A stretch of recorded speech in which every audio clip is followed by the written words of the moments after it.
Hello बच्चों, स्वागत है आपको हमारे इस यूट्यूब चैनल एनएटीएन एक्सप्लेन्स पे। और हम लोग अभी केमिकल रिएक्शन पढ़ रहे हैं। तो केमिकल रिएक्शन का पहला लेक्चर हो चुका है, ये दूसरा लेक्चर है।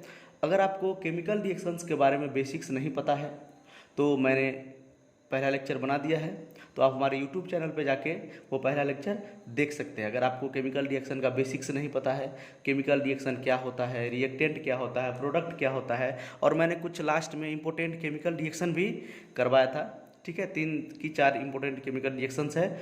अगर वो सब आपको जानना है, बेसिक से शुरू से पढ़ना है आपको, तो आप हमारे चैनल एनएटीएन एक्सप्लेन्स पे जाके वो वीडियो देख सकते हैं। आज केमिकल रिएक्शन का दूसरा लेक्चर है। आज केमिकल रिएक्शन का दूसरा लेक्चर है आज, और हम टाइप्स ऑफ केमिकल रिएक्शन पढ़ेंगे, ठीक है। अगर आप इस चैनल पर नए हैं तो सब्सक्राइब कीजिएगा, लाइक कीजिएगा। तो चलिए हम लोग पढ़ते हैं। केमिकल रिएक्शन का दूसरा लेक्चर है आज। तो अगर आप एनसीईआरटी में देखिएगा तो एनसीईआरटी में केमिकल रिएक्शन, रिएक्टेंट, प्रोडक्ट समझाने के बाद direct balancing of chemical equation दिया हुआ है कि केमिकल रिएक्शन को हम बैलेंस कैसे करते हैं, कि या केमिकल इक्वेशन को हम बैलेंस कैसे करते हैं। लेकिन हम आपको डायरेक्ट पहले टाइप्स ऑफ केमिकल रिएक्शन पे लेके चलते हैं, और उसके बाद जो इससे अगले वाला लेक्चर होगा उसमें मैं आपको 2 पार्ट कराऊंगा। उसमें मैं आपको रेडॉक्स रिएक्शन क्या होता है, मतलब रेडॉक्स कहने का मतलब ऑक्सीडेशन रिएक्शन क्या होता है, रिडक्शन रिएक्शन क्या होता है, वो बताऊंगा उसमें। और एक चीज़ जो बैलेंसिंग जो होता है, वो बैलेंसिंग के बारे में बताऊंगा, ठीक है। तब हमारा लेक्चर, तब हमारा क्या हो जाएगा, केमिकल रिएक्शन खत्म हो जाएगा वहाँ पे। तो आज हम टाइप्स ऑफ केमिकल रिएक्शन पढ़ेंगे कि हमको क्लास 10th में या क्लास 9th में कितने प्रकार का केमिकल रिएक्शन हमको पढ़ना है। तो देखिए, वैसे तो हमको बेसिकली 4 प्रकार का केमिकल रिएक्शन पढ़ना है, लेकिन 2 और तरह का पढ़ना है, जैसे एक्सोथर्मिक रिएक्शन, इंडोथर्मिक रिएक्शन। तो वो लास्ट में बताऊंगा आपको इसी लेक्चर में। तो पहले देखिए, हम टाइप्स ऑफ केमिकल रिएक्शन में यहाँ पर मैंने 4 टाइप्स ऑफ केमिकल रिएक्शन लिखा है। कितना? 4 टाइप्स ऑफ केमिकल रिएक्शन। यहाँ पर मैंने 4 टाइप्स ऑफ केमिकल रिएक्शन लिखा है। फर्स्ट कम्बिनेशन रिएक्शन, दूसरा डिकम्पोजिशन रिएक्शन, तीसरा डिस्प्लेसमेंट रिएक्शन। डिस्प्लेसमेंट रिएक्शन का 2 टाइप होता है, सिंगल डिस्प्लेसमेंट रिएक्शन और डबल डिस्प्लेसमेंट रिएक्शन। और चौथा जो हमारा लास्ट है, न्यूट्रलाइजेशन रिएक्शन, जिसको हम बोलते हैं एसिड बेस रिएक्शन, ठीक है। वैसे तो acid base and salt chapter आप लोगों के सिलेबस में ही है केमिस्ट्री में, तो acid base and salt chapter भी हम लोग पढ़ेंगे। हो सकता है इसके बाद ही पढ़ें, केमिकल रिएक्शन के बाद ही पढ़े acid base and salt chapter. फिर भी न्यूट्रलाइजेशन रिएक्शन हम आपको अभी पढ़ाएंगे, इसलिए हम पढ़ाएंगे केमिकल रिएक्शन में, क्योंकि न्यूट्रलाइजेशन रिएक्शन बहुत इंपॉर्टेंट है। और आपको अगर हम केमिकल थोड़ा अभी हम केमिकल रिएक्शन में आपको बता देंगे न्यूट्रलाइजेशन रिएक्शन, तो आप इसको एग्जाम्पल के रूप में, एग्जाम्पल के तौर पे आप बहुत जगह यूज कर सकते हैं एसिड बेस रिएक्शन को। और न्यूट्रलाइजेशन रिएक्शन बहुत इंपॉर्टेंट होता है, उसके बारे में भी हम आपको इस वीडियो में बताएंगे। तो देखिए, types of chemical reaction basically कितने प्रकार का होता है? 4 प्रकार का। तो जिसमें हमको आज पढ़ना है कम्बिनेशन रिएक्शन क्या होता है और उसका एग्जाम्पल्स, डिकम्पोजिशन रिएक्शन क्या होता है, डिस्प्लेसमेंट रिएक्शन, डिस्प्लेसमेंट में 2 टाइप पढ़ना है, single displacement, double displacement reaction, और लास्ट में न्यूट्रलाइजेशन रिएक्शन, जिसको हम क्या बोलते हैं, एसिड बेस रिएक्शन। तो चलिए पढ़ते हैं कि कम्बिनेशन रिएक्शन क्या होता है। तो देखिए, कम्बिनेशन रिएक्शन क्या होता है, साफ साफ लिखा है यहाँ पे, the chemical reaction in which 2 और more reactant combine to form a single product. Combination reaction का मतलब होता है ऐसा रिएक्शन जिसमें 2 या 2 से अधिक, ऐसा रिएक्शन जिसमें 2 या 2 से अधिक, 2 और मोर कहने का मतलब 2 या 2 से अधिक रिएक्टेंट कंबाइन करता है, क्या बनाने के लिए, एक सिंगल प्रोडक्ट बनाने के लिए। क्या बनाने के लिए? एक सिंगल प्रोडक्ट बनाने के लिए। इसी को हम क्या बोलते हैं? कम्बिनेशन रिएक्शन बोलते हैं। इसको हम बेसिकली एडिशन रिएक्शन ही बोलते हैं। तो अगर एग्जाम में आपको पूछा जाएगा कम्बिनेशन रिएक्शन की जगह पे पूछ दिया व्हाट इज एडिशन रिएक्शन, या एग्जाम्पल ऑफ एडिशन रिएक्शन आपको पूछ दिया, तो घबराना नहीं है, दोनों का मतलब क्या होता है, सेम होता है। कम्बिनेशन मतलब भी क्या होता है, कंबाइन करना, जुड़ना, और एडिशन का मतलब भी क्या होता है, जुड़ना। तो ऐसा केमिकल रिएक्शन जिसमें 2 या 2 से अधिक रिएक्टेंट। अब रिएक्टेंट क्या होता है, अगर आपको समझ में नहीं आ रहा है तो आप हमारा पहला वीडियो जाके देख सकते हैं, या आप किसी भी किताब से पढ़ सकते हैं। देखिए, तो कम्बिनेशन रिएक्शन जो होता है, कम्बिनेशन रिएक्शन या एडिशन रिएक्शन, एडिशन का मतलब होता है जुड़ना। तो 2 या 2 से अधिक, क्या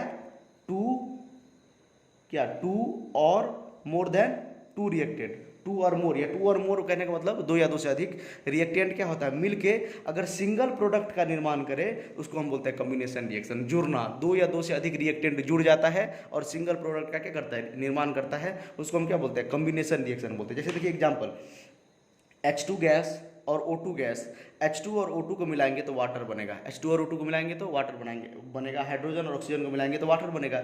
ये एक रिएक्टेंट था, ये दूसरा रिएक्टेंट था, दोनों जुड़ के क्या बना लिया, वाटर बना लिया। जुड़ना मतलब क्या, एडिशन रिएक्शन। दो या दो से अधिक रिएक्टेंट क्या होता है, जुड़ता है और एक सिंगल प्रोडक्ट का निर्माण करता है। देखिए दूसरा एग्जाम्पल मैंने यहाँ पर लिखा हुआ है, कैल्शियम ऑक्साइड सॉलिड को अगर हम वाटर लिक्विड में क्या करेंगे, इसका रिएक्शन करवाएंगे, कैल्शियम ऑक्साइड को वाटर में अगर डालेंगे तो ये कैल्शियम हाइड्रोक्साइड बन जाएगा, जिसको हम स्लैक्ट लाइम बोलते हैं। स्लैक्ट लाइम कहने का मतलब इसको कैल्शियम हाइड्रोक्साइड भी बोल सकते हो, और इसका नाम क्या है, स्लैक्ट लाइम है। क्या नाम है, स्लैक्ट लाइम। तो और ये क्या करता है, हीट भी निकालता है। ये क्या होता है, हीट भी निकालता है। इसको एक्सोथर्मिक रिएक्शन में भी हम लोग पढ़ेंगे, ठीक है। तो देखिए ये कॉम्बिनेशन रिएक्शन हुआ, ये कौन सा रिएक्शन हुआ, कॉम्बिनेशन रिएक्शन हुआ। ये एक रिएक्टेंट, ये एक रिएक्टेंट, ये दोनों मिलके एक प्रोडक्ट बनाया, ये दोनों मिलके एक प्रोडक्ट बनाया, इसी को हम क्या बोलते हैं, यही तो है कॉम्बिनेशन रिएक्शन। कॉम्बिनेशन और एडिशन रिएक्शन का सिंपल मतलब है दो या दो से अधिक रिएक्टेंट मिलके सिंगल प्रोडक्ट का निर्माण करेगा, उसको हम कॉम्बिनेशन रिएक्शन बोलेंगे। देखिए यहाँ पे H2 एक रिएक्टेंट, ये दूसरा रिएक्टेंट मिलके H2O बनाया, CaO एक रिएक्टेंट, ये दूसरा रिएक्टेंट, दोनों मिलके एक प्रोडक्ट बनाया, सिंगल प्रोडक्ट का निर्माण करता है। आई होप आपको समझ में आया होगा कि कॉम्बिनेशन रिएक्शन क्या होता है। चलिए आगे बढ़ते हैं। अब डिकम्पोजिशन रिएक्शन क्या होता है, बहुत आसान है आज का लेक्चर, तो आप एकदम सीरियल वाइज फॉलो कीजिए, आपको सब समझ में आएगा। देखिए डिकम्पोजिशन रिएक्शन क्या होता है, the chemical reaction in which a single reactant decompose into two और more product is called decomposition reaction. देखिए ये उसको एडिशन रिएक्शन का उल्टा भी बोल सकते हैं आप, इसको क्या बोल सकते हैं, एडिशन रिएक्शन का या कॉम्बिनेशन रिएक्शन का उल्टा भी बोल सकते हैं। कैसे, उसमें क्या होता था, कॉम्बिनेशन रिएक्शन में क्या होता था, तो एडिशन रिएक्शन था, तो एडिशन रिएक्शन में क्या होता है, एक या एक से अधिक रिएक्टेंट मिलके सिंगल प्रोडक्ट बनाता है। इसमें क्या होता है, एक सिंगल जो रिएक्टेंट होता है वो एक या एक से अधिक में टूटेगा, मतलब एक से अधिक किसमें, प्रोडक्ट में ये टूट जाता है। ये उसका क्या है, उल्टा है, ठीक है। इसको अगर रिवर्स में देखेंगे, इसको क्या देखेंगे, रिवर्स में देखेंगे, ये देखिए ये सब मिलके ये बना रहा है, ये सब मिलके उल्टा देखेंगे तो कॉम्बिनेशन रिएक्शन है, और इस साइड से देखेंगे तो डिकम्पोजिशन रिएक्शन है। डिकम्पोजिशन का मतलब होता है टूटना, डिकम्पोजिशन का मतलब क्या होता है, टूटना। तो ये क्या होता है, सिंगल रिएक्टेंट जो है एक या एक से अधिक प्रोडक्ट में टूट जाता है। सिंगल रिएक्टेंट क्या होता है, एक से अधिक प्रोडक्ट में टूट जाता है। सिंगल रिएक्टेंट क्या होता है, एक से अधिक प्रोडक्ट में टूट जाता है। जैसे देखिए H2O है, H2O क्या हुआ, H2O सिंगल रिएक्टेंट है, एक से अधिक प्रोडक्ट में टूट गया, H2 और O2 में टूट गया। यही H2 और O2 मिलके तो वाटर बनता है। तो ये इस साइड से अगर हम देखेंगे, इस साइड से देखेंगे तो ये कॉम्बिनेशन रिएक्शन है, इस साइड से देखेंगे तो ये डिकम्पोजिशन रिएक्शन है, ठीक है। इस साइड से देखेंगे तो ये जुड़ के ये बना रहा है, तो ये कॉम्बिनेशन रिएक्शन हो गया। अगर इस साइड से देखेंगे, सीधा इस साइड से, तो ये क्या है, सिंगल रिएक्टेंट है, ये दोनों ये टूट के इलेक्ट्रिसिटी इसमें अगर हम पास करेंगे तो H2 और O2 में ये टूट जाएगा, ठीक है। उसी तरह देखिए एक फेमस एग्जाम्पल यहाँ पर है कैल्शियम कार्बोनेट। ये मैंने आपको कल भी लिखाया था इंपॉर्टेंट रिएक्शन में। तो कैल्शियम कार्बोनेट का जब हम हीट करते हैं, हीट मतलब ये ट्रायंगल का साइन रहेगा तो आप समझ जाएगा हीट, हम हर जगह नहीं लिखेंगे ये हीट, अभी तो लिख दिया आपको समझाने के लिए क्योंकि अभी शुरुआत है केमिस्ट्री का। तो अगर हम ऐसा हम ट्रायंगल के जैसा लिख दें तो आप क्या समझ जाएंगे, हीट है ये। मतलब अगर इसको हम हीट देंगे, कैल्शियम कार्बोनेट को क्या देंगे, हीट देंगे, ये देखिए एक सिंगल रिएक्टेंट है तो ये कैल्शियम ऑक्साइड और कार्बन डाइऑक्साइड में टूट जाएगा। तो डिकम्पोजिशन रिएक्शन क्या होता है, डिकम्पोजिशन रिएक्शन का मतलब होता है एक सिंगल रिएक्टेंट एक से ज़्यादा प्रोडक्ट में टूट जाता है, उसी को हम क्या बोलते हैं, डिकम्पोजिशन। डिकम्पोजिशन का सिंपल मीनिंग क्या होता है, टूटना। डिकम्पोजिशन का सिंपल मीनिंग क्या होता है, टूटना। तो एक या एक से अधिक रिएक्टेंट कंबाइन होकर प्रोडक्ट अगर बनाता है तो उसको बोलते हैं कॉम्बिनेशन रिएक्शन। और एक रिएक्टेंट जो होता है एक से ज़्यादा प्रोडक्ट में टूट जाता है तो उसको क्या बोलते हैं, डिकम्पोजिशन रिएक्शन। आपको समझ में आया होगा। चलिए अब पढ़ते हैं डिस्प्लेसमेंट रिएक्शन क्या होता है। देखिए डिस्प्लेसमेंट रिएक्शन क्या होता है, the chemical reaction in which an atom or radical of a compound is displaced by another element to form a new product is called displacement reaction.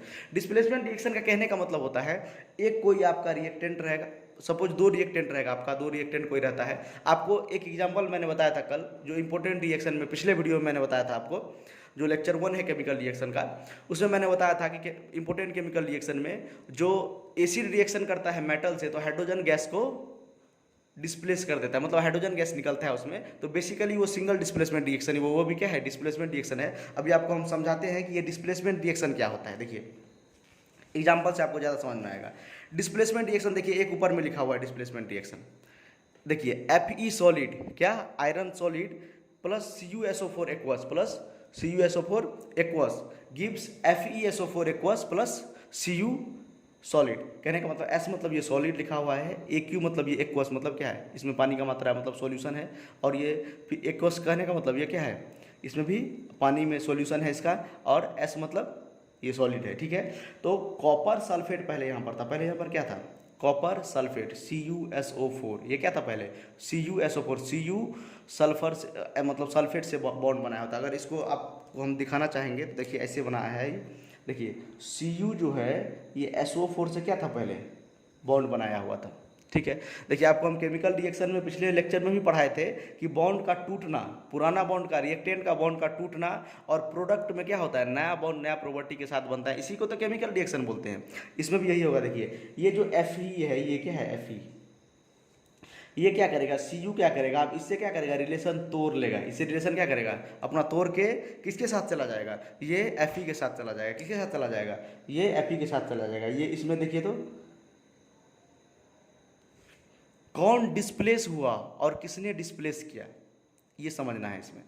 तो इसमें देखिए Fe ने क्या किया, Cu को डिस्प्लेस कर दिया, Fe ने क्या किया, Cu का जगह ले लिया, और Cu को क्या कर दिया, डिस्प्लेस कर दिया, मतलब Cu को क्या कर दिया, डिस्प्लेस कर दिया, मतलब Fe जो है डिस्प्लेस किया है, Cu जो है डिस्प्लेस हुआ है।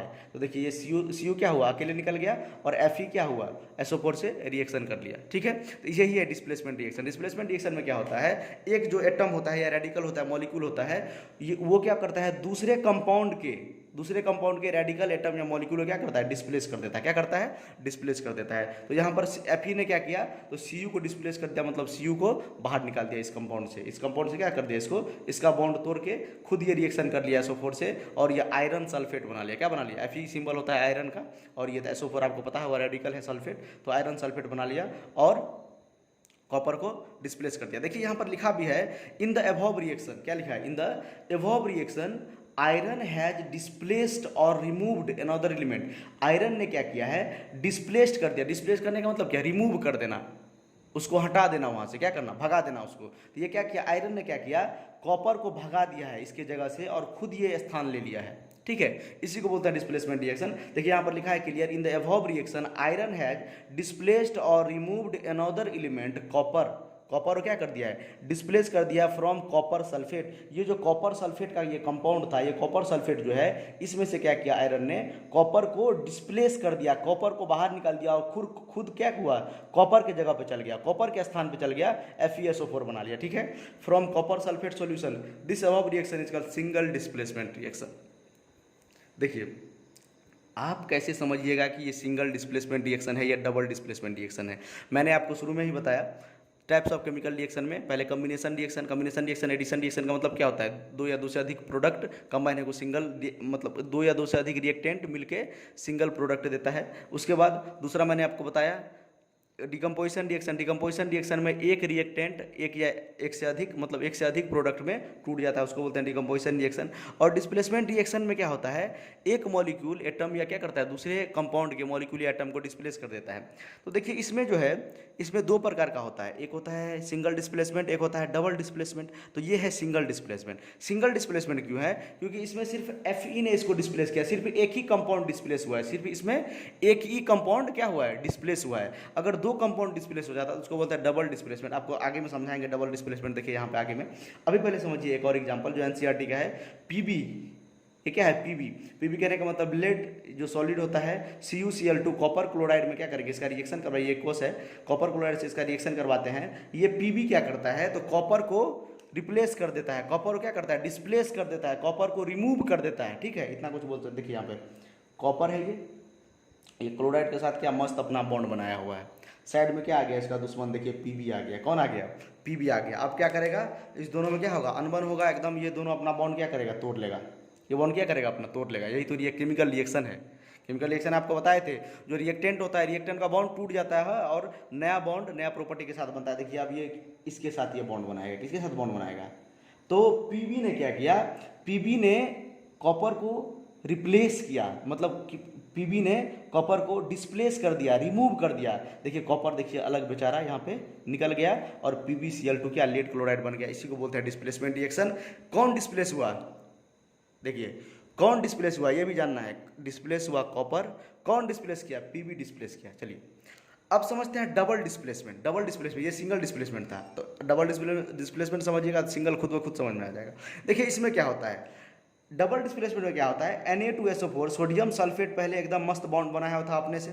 सोडियम सल्फेट क्या था, देखिए यहाँ पे आपको हम न्यूट्रलाइजेशन रिएक्शन में भी बताए थे, ये थोड़ा याद कीजिए, न्यूट्रलाइजेशन रिएक्शन में भी मैंने आपको थोड़ा बताया था इसके बारे में। देखिए यहाँ पर देखिए तो सोडियम जो है किससे बॉन्ड बनाया हुआ है, सल्फेट से बॉन्ड बनाया हुआ है, Na2 लिख दीजिए यहाँ पे, ठीक है। यहाँ पर देखिए Ba किससे बॉन्ड बनाया हुआ है, Cl से बॉन्ड बनाया हुआ है, Cl2 से।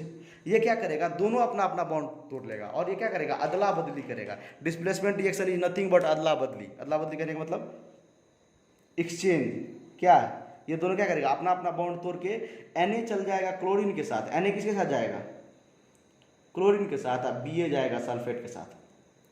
मतलब सोडियम ने क्या किया, इसको रिप्लेस कर दिया। उल्टा ये भी बोल सकते हैं Ba ने क्या किया, सोडियम को रिप्लेस कर दिया, इसीलिए इसको डबल डिस्प्लेसमेंट बोलते हैं। इसने इसको रिप्लेस किया, इसने इसको रिप्लेस किया, इसने इसको रिप्लेस कर दिया, मतलब डिस्प्लेस कर दिया, इसको हटा के खुद यहाँ पर आ गया। ये भी क्या किया, इसको हटा के खुद यहाँ पर आ गया, दोनों बोल सकते हैं। तो क्या बन गया यहाँ पर, Ba सल्फेट के साथ BaSO4 बन गया, ये दोनों बन गया, ये दोनों बॉन्ड बना लिया अपना, और ये बना लिया था Na2, मतलब NaCl बन गया, सोडियम क्लोराइड बन गया, जो हमारा रॉक साल्ट कॉमन साल्ट होता है, जो हम खाते हैं हम लोग, ठीक है। ठीक है, यहाँ पर देखिए ये रिएक्शन में एक और इम्पोर्टेंट चीज़ हुआ है, इसको हम प्रिसिपिटेशन रिएक्शन भी बोलते हैं। प्रिसिपिटेशन रिएक्शन क्यों बोलते हैं, क्योंकि आप अगर क्या कीजिएगा, Na2SO4 एक्वस एक ट्यूब में ले लीजिए और इसको पास कीजिए, BaCl2 एक्वस को आप क्या कीजिएगा, NCERT में दिया हुआ है ये, अगर इसको क्या कीजिएगा, आप इससे पास कीजिएगा तो BaSO4 का क्या बन जाएगा, व्हाइट प्रिसिपिटेट बन जाएगा। क्या बन जाएगा, BaSO4 का व्हाइट प्रिसिपिटेट बन जाता है, इसीलिए हम उसको प्रिसिपिटेशन रिएक्शन बोलते हैं। और ये जो देखिए ये जो सिंबल है ये किसका है, ये प्रिसिपिटेट बनने का सिंबल होता है। इसका मतलब क्या होता है, ये जो कंटेनर था, ये जो कंटेनर इसमें जो है व्हाइट प्रिसिपिटेट बन गया, मतलब नीचे में आके बैठ गया है, ठीक है। गैस का सिंबल ऐसे होता है, कोई भी अगर केमिकल रिएक्शन में अगर गैस है, मतलब H2 हाइड्रोजन गैस निकला तो ऐसे ऊपर, मतलब ऊपर गैस चला जाएगा, उड़ जाएगा गैस, ठीक है। अब प्रिसिपिटेट मतलब नीचे बैठ गया, ये है प्रिसिपिटेट का सिंबल ये। तो क्या हुआ, BaSO4 इसमें क्या हुआ, व्हाइट प्रिसिपिटेट बन के नीचे बैठ गया टेस्ट ट्यूब के अंदर, ठीक है। एक और एग्जांपल आपको न्यूट्रलाइजेशन रिएक्शन के यहाँ पर देखिए दिखाते हैं, आगे न्यूट्रलाइजेशन रिएक्शन पढ़ाएंगे भी। NaOH बेस और HCl एसिड को अगर मिलाएंगे तो NaCl और वाटर बनेगा। कैसे, देखिए यहाँ पर क्या था पहले, यहाँ पर पहले सोडियम और OH का बॉन्ड था, उसके बाद H और Cl का बॉन्ड था कि नहीं, बताइए पहले किसका ऐसा बॉन्ड था, Na और OH का बॉन्ड था, HCl के साथ बॉन्ड बनाया हुआ था। आपको हम बेसिक में ये भी पढ़ाए हैं बॉन्ड, ये मतलब जो बॉन्ड क्या होता है, कैसे क्रिस क्रॉस करके बॉन्ड बनाते हैं। उसके बाद आपको टाइप्स ऑफ बॉन्ड में आयनिक बॉन्ड, कोवैलेंट बॉन्ड भी पढ़ाया था, आप बेसिक नहीं देखे हैं तो बेसिक का मेरा जो फोर्थ लेक्चर होगा, उस फोर्थ लेक्चर में, फिफ्थ लेक्चर में तो मैंने कॉन्फ़िगरेशन बताया है, तो फोर्थ लेक्चर आप बेसिक में जाके देखिए NITN एक्सप्लेन्स चैनल पे, फोर्थ लेक्चर आप देखिए बेसिक्स का, उसमें मैंने आपको बॉन्ड के बारे में बताया। आपको देखना है बॉन्ड के बारे में, आयनिक बॉन्ड क्या होता है, कोवैलेंट बॉन्ड क्या होता है, कैसे होता है, फुल डिटेल में मैंने वहाँ पर समझाया है। देखिए तो Na और OH यहाँ पर बॉन्ड बनाया हुआ है, H और Cl यहाँ पर बॉन्ड बनाया हुआ है, ठीक है। ये क्या करेगा, इसका बॉन्ड अपना क्या करेगा, तोड़ लेगा, और ये क्या करेगा, सोडियम हाइड्रोजन को रिप्लेस कर देगा, मतलब सोडियम क्लोरीन के साथ चला जाएगा, सोडियम क्लोरीन के साथ चला जाएगा, बन जाएगा सोडियम क्लोराइड साल्ट। उसके बाद देखिए यहाँ पर तो हाइड्रोजन बच गया बेचारा, हाइड्रोजन किसके साथ चला जाएगा, OH के साथ चला जाएगा, ठीक है। इसीलिए डबल डिस्प्लेसमेंट रिएक्शन है, एक दूसरे को ये क्या करता है, रिप्लेस कर देता है, एक्सचेंज कर लेता है। क्या कर देता है, NaCl के साथ चला गया, HOH के साथ चला गया, ठीक है। ये भी बोल सकते हैं NaCl को, मतलब Cl के साथ चला गया था, हाइड्रोजन को रिप्लेस कर दिया, HOH के साथ चला गया तो सोडियम को रिप्लेस कर दिया, ये बोल सकते हैं, ठीक है। तो आपको आई होप आपको समझ में आया होगा एडिशन रिएक्शन क्या होता है, एडिशन या कॉम्बिनेशन रिएक्शन क्या होता है। तो दो से अधिक रिएक्टेंट मिलके क्या होता है, सिंगल प्रोडक्ट का अगर निर्माण करेगा तो उसको हम कॉम्बिनेशन रिएक्शन बोलेंगे। डिस्प्लेसमेंट रिएक्शन कहने का मतलब एक रिएक्टेंट एक से अधिक प्रोडक्ट में ब्रेक होता है। डिकम्पोजिशन का मतलब ही होता है ब्रेक होना, तो एक रिएक्टेंट एक से अधिक प्रोडक्ट में ब्रेक होता है तो उसको डिकम्पोजिशन रिएक्शन बोलते हैं। और डिस्प्लेसमेंट रिएक्शन में क्या करता है, कोई एटम मॉलिक्यूल क्या करता है, किसी कंपाउंड में से किसी को डिस्प्लेस कर देता है। और डबल डिस्प्लेसमेंट में क्या होता है, एक दूसरे को क्या करता है, अदला बदली होता है। यहाँ पर क्या होता है, एक्सचेंज कर लेता है, ये इससे एक्सचेंज हो गया, ये इससे एक्सचेंज हो गया, ठीक है। एक दूसरे को क्या किया, रिप्लेस कर दिया या रिमूव कर दिया। चलिए आगे देखिए, आगे जो हमारा इंपॉर्टेंट रिएक्शन है जिसमें हमारा है न्यूट्रलाइजेशन रिएक्शन। क्या है? Neutralisation reaction. न्यूट्रलाइजेशन रिएक्शन को जैसा आप देख सकते हैं, मैंने ऊपर में लिखा हुआ है, इसको हम एसिड बेस रिएक्शन भी बोलते हैं। न्यूट्रलाइजेशन रिएक्शन को और क्या बोलते हैं? Acid base reaction. Neutralisation reaction का दूसरा नाम एसिड बेस रिएक्शन, मतलब एसिड को बेस से रिएक्शन करवाते हैं। वैसे एसिड बेस साल्ट चैप्टर में आपको हम डिटेल में बताएंगे न्यूट्रलाइजेशन रिएक्शन, 2 बार 3 बार बताएंगे आपको, ठीक है, क्योंकि बहुत इंपॉर्टेंट है न्यूट्रलाइजेशन रिएक्शन। तो देखिए सिंपल न्यूट्रलाइजेशन रिएक्शन का डिफिनीशन है, क्योंकि नीचे में लिखा हुआ है एसिड बेस का रिएक्शन है, तो मैंने लिखा है the chemical reaction which take place between acid and base to give salt and water. जब कभी भी, आज के बाद याद रखिएगा, जब कभी भी एसिड और बेस का रिएक्शन होता है तो साल्ट और वाटर बनता है। इसको न्यूट्रलाइजेशन रिएक्शन क्यों बनता है बोलते हैं हम? क्योंकि ये न्यूट्रल सब्सटेंस साल्ट बना देता है। ये एसिडिक है, ये बेसिक नेचर का है, ये एसिडिक है, ये बेसिक नेचर है। जो प्रोडक्ट बनता है उसमें साल्ट बनता है, न्यूट्रल बनता है, न्यूट्रल सब्सटेंस बनता है। वाटर भी क्या होता है? न्यूट्रल होता है, ना एसिडिक होता है ना बेसिक होता है, इसीलिए हम इसको क्या बोलते हैं? Neutralisation reaction. इसके बारे में हम डिटेल में बात करेंगे acid base and salt chapter में, ठीक है। तो अभी समझिए न्यूट्रलाइजेशन रिएक्शन का मतलब होता है जो एसिड बेस के बीच में क्या होता है? रिएक्शन होता है, और जिससे साल्ट एंड वाटर फॉर्मेशन होता है, उसी को हम क्या बोलते हैं? Neutralisation reaction. तो न्यूट्रलाइजेशन रिएक्शन क्या होता है? न्यूट्रलाइजेशन रिएक्शन क्या होता है बताइए? न्यूट्रलाइजेशन रिएक्शन होता है the chemical reaction which take place between acid and base to give salt and water. ऐसा केमिकल रिएक्शन जो एसिड और बेस के बीच में होता है और साल्ट एंड वाटर देता है, उसको हम क्या बोलते हैं? न्यूट्रलाइजेशन रिएक्शन, ठीक है। देखिए जैसे NaOH क्या है? यहाँ पे बेस है, देखिए यहाँ पे NaOH क्या है? बेस। HCl क्या है? एसिड। ये रिएक्शन करेगा तो साल्ट बनेगा NaCl और वाटर बनेगा H2O। MgOH हॉल 2 होगा, यहाँ पे MgOH हॉल 2 होगा, MgOH हॉल 2, क्योंकि इसका क्रिस क्रॉस करिएगा ना तो इसका वैलेंसी क्या होता है? 2 होता है, इसका वैलेंसी 1 होता है, ठीक है। तो MgOH हॉल 2 ये बेस है, ठीक है। मैग्नीशियम हाइड्रोक्साइड और H2SO4 ये एसिड है। दोनों का अगर हम रिएक्शन करेंगे तो MgSO4 बनेगा और वाटर बनेगा, MgSO4 बनेगा और वाटर बनेगा, ठीक है। समझ में आ रहा है आपको? अब देखिए ये हम लोगों का जो 4 प्रकार का रिएक्शन मैंने आपको बताया था, वो 4 प्रकार का रिएक्शन हमारा चारों टाइप का रिएक्शन हमारा जो है खत्म हो चुका है। तो देखिए चारों टाइप का रिएक्शन आपको फिर से एक बार रिकॉल करवाते हैं। फर्स्ट हम लोगों ने पढ़ा कम्बिनेशन रिएक्शन, जिसको हम एडिशन रिएक्शन बोलते हैं। दूसरा प्रकार दूसरा टाइप था हम लोगों का डिकम्पोजिशन रिएक्शन। डिकम्पोजिशन रिएक्शन का मतलब होता है टूटना, तो एक रिएक्टेंट एक से अधिक प्रोडक्ट में टूट जाता है। उसके बाद डिस्प्लेसमेंट रिएक्शन हम लोगों ने पढ़ा। डिस्प्लेसमेंट रिएक्शन में भी 2 प्रकार का डिस्प्लेसमेंट रिएक्शन, एक होता है सिंगल डिस्प्लेसमेंट, एक होता है डबल डिस्प्लेसमेंट। और जो आखिर का जो हम लोगों ने रिएक्शन पढ़ा 4th नंबर का जो है न्यूट्रलाइजेशन रिएक्शन। न्यूट्रलाइजेशन रिएक्शन को हम एसिड बेस रिएक्शन भी बोलते हैं। तो एसिड और बेस जब कभी भी रिएक्शन करेगा तो साल्ट एंड वाटर का फॉर्मेशन करेगा। चलिए देखिए नीचे में लिखा हुआ है कि 2 more type of reaction according to absorption and emission of heat. Heat का निकलना मतलब निकलना, एब्जॉर्प्शन मतलब एब्जॉर्प्शन मतलब लगना होता है, मतलब एब्जॉर्ब होना। इमिशन मतलब होता है निकलना। हीट के निकलने और एब्जॉर्ब होने पे 2 प्रकार का रिएक्शन बताया गया है यहाँ पे, ठीक है। 2 प्रकार का रिएक्शन होता है, इसको हम अलग से आपको बता दे रहे हैं। एक होता है इंडोथर्मिक रिएक्शन, एक होता है एक्सोथर्मिक रिएक्शन। देखिए नाम से क्लियर है, बहुत आसान है ये। हीट अगर निकलेगा, हीट अगर किसी भी सिस्टम कोई भी केमिकल रिएक्शन हो रहा है, अगर हीट निकलता है तो उसको एक्सोथर्मिक बोलते हैं। अगर कोई भी रिएक्शन हीट लेके होता है तो उसको हम इंडोथर्मिक बोलते हैं। इंडो का मतलब देखिए पहला है इंडोथर्मिक। इंडो का मतलब ही होता है इंडोर गेम, सुने हैं ना आप? इंडोर गेम और आउटडोर गेम। इंडोर मतलब क्या होता है? अंदर। इंडोर मतलब क्या होता है? अंदर। तो ऐसा केमिकल रिएक्शन जिसमें हीट लगे, केमिकल रिएक्शन में हीट देना होगा, केमिकल रिएक्शन के अंदर हमको हीट देना होगा, हीट देने के बाद ही वो रिएक्शन होगा, उसको हम क्या बोलते हैं? Endothermic reaction. उसको हम क्या बोलते हैं? Endothermic reaction. तो ऐसा केमिकल रिएक्शन जो हीट लेके होता हो उसको हम क्या बोलते हैं? Endothermic reaction. जैसे the chemical reaction that absorbs, absorbs मतलब क्या? हीट लेके होगा। एब्जॉर्ब मतलब होता है लेना, एब्जॉर्ब करना। कोई भी केमिकल रिएक्शन क्या करता है? जो केमिकल रिएक्शन हीट लेके होगा, हीट देने के बाद ही होगा, during chemical change is called endothermic reaction. उसी को हम क्या बोलते हैं? Endothermic reaction. उसको क्या बोलते हैं हम? इंडोथर्मिक। जैसे बहुत सारा एग्जाम्पल है, ठीक है। देखिए आपको हम एग्जाम्पल बताते हैं। तो ऐसा रिएक्शन जिसमें हीट लगेगा उसको हम क्या बोलते हैं? Endothermic reaction. जैसे देखिए example, calcium carbonate. Calcium carbonate का अगर हम हीट देंगे, कैल्शियम कार्बोनेट का अगर हम हीट देंगे तो इसमें किस में टूट जाएगा वो?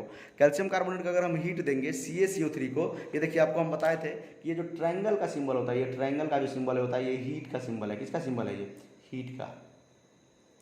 तो कैल्शियम कार्बोनेट जो होता है, ये कैल्शियम कार्बोनेट का अगर हम तोड़ेंगे, ठीक है, कैल्शियम कार्बोनेट को अगर हीट देंगे तो ये कैल्शियम ऑक्साइड और कार्बन डाइऑक्साइड में टूटेगा।